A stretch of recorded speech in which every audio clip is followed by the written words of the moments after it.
Vadodara municipal corporation દ્વારા election ward number 13માં કેવડાબાગ પાસે આવેલા સરદાર માર્કેટની બિલ્ડિંગ જર્જરિત જાહેર કરીને વેપારીઓને દુકાન ખાલી કરવા અગાઉ નોટિસ આપી છે. ત્યારે આજે બિલ્ડિંગમાં આવેલી જન્મ મરણ અને લગ્ન નોંધણીની કચેરી માંજલપુર વિસ્તારમાં સ્થળાંતર કરવાની તજવીજ થઈ રહી છે. વોર્ડ નંબર 13ના કોંગ્રેસના કોર્પોરેટર બાળુભાઈ સુરવેના કહેવા મુજબ જન્મ મરણ અને લગ્ન નોંધણીની આ કચેરીનું અત્યાર સુધીમાં 4 વખત સ્થળાંતર થઈ ચૂક્યું છે. અગાઉ ખંડેરાવ માર્કેટ કોર્પોરેશનની મુખ્ય કચેરી, બાદમાં બદામડી બાગ, એ પછી મધ્યવર્તી સ્કૂલમાં અને ત્યારબાદ અહીં સરદાર માર્કેટ બિલ્ડિંગમાં ખસેડવાની આવી હતી. આ ચારેય જગ્યા શહેરની મધ્યમાં આવેલી છે, જેથી લોકોને શહેરના ગમે તે ખૂણામાંથી ગમે જન્મ મરણના દાખલા કે લગ્ન નોંધણીના કામ માટે અહીં આવવા માટે સરળતા રહેતી હતી. માંજલપુર વિસ્તાર શહેરના દક્ષિણ છેડે આવેલો છે. લોકોને શહેરના બીજા વિસ્તારોમાંથી માંજલપુર સુધી જન્મ મરણ અને લગ્ન નોંધણી માટે ત્યાં જવું અઘરું થઈ પડે છે. તેવામાં હવે કોર્પોરેશન દ્વારા આ કચેરી માંજલપુર ખસેડવાની હિલચાલ થઈ રહી છે, જેનાથી લોકોને જન્મ મરણના દાખલાની કામગીરી માટે અહીં સુધી ધક્કા ખાવા પડશે. ત્યારે લોકોની સરળતા માટે શહેરની મધ્યમાં જ કોર્પોરેશનની કોઈ બિલ્ડિંગમાં આ કચેરી શિફ્ટ કરી કાયમી ધોરણે પૂર્ણ સુવિધા સાથેની કચેરી બનાવવા તેમણે સામાન્ય સભામાં અને ફરીથી કમિશનર સમક્ષ પત્ર લખીને રજૂઆત કરી.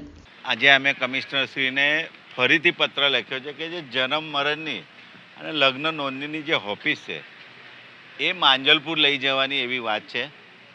સ્પોર્ટ કોમ્પ્લેક્સ અહીંથી 8 કે 8.5 કિલોમીટર થતી હોય, કોઈ હરનીથી આવવું હોય ને 20 કિલોમીટર જેટલી ઓફિસ દૂર થાય, કોઈ છાનીથી આવે ને 18-19 કિલોમીટર થાય, કોઈ વાઘોડિયાથી આવે, એટલે લોકોને પેટ્રોલનો ભારણ બી વધી જાય, લોકોનો સમય બગડે.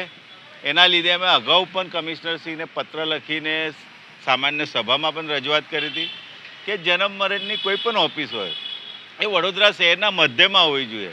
વડોદરા શહેરના પ્રજાને ઇઝી પડે, સરળતાથી દાખલો મળી શકે.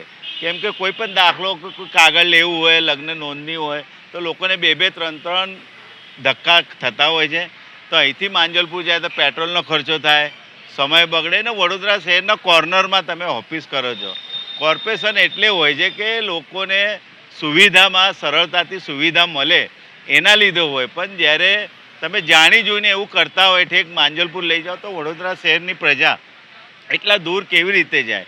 પેટ્રોલનો ખર્ચો થાય, સમય બગડે. ને અમારી એવી માગણી છે કે જે લાલકોટ છે, જે કોર્પોરેશનની તાબામાં છે, કોર્પોરેશનની માલિકી છે, તે લાલકોટમાં જન્મ મરણની ઓફિસ કરવામાં આવે અને ગાયકવાડી સમયના જે 80-90 વર્ષના જે લોકોના જન્મના દાખલા છે, જે રેકોર્ડ છે, એ રેકોર્ડ તમામ થઈ સ્પોર્ટ કોમ્પ્લેક્સ, જે 12 દુકાનો છે અને એ બધી દુકાનો ગ્રાઉન્ડ ફ્લોર પર છે. ગ્રાઉન્ડ ફ્લોર પર ઓફિસ કરી છે અને એ વિસ્તારમાં 1/2 ઇંચ 1 ઇંચ વરસાદ પડે છે તો ઘૂંટણ સુધી પાણી ભરાઈ જાય.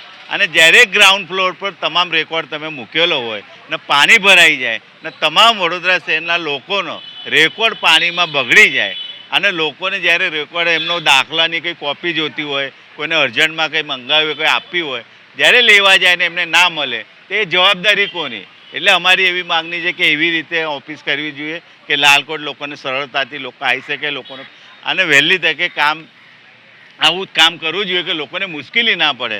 અમે પત્ર લખ્યા છે, સભામાં રજૂઆતો કરી છે ને અમારી રજૂઆત ધ્યાન પર નહીં લેવામાં આવે તો ગાંધી ચિંતા માર્ગે આંદોલન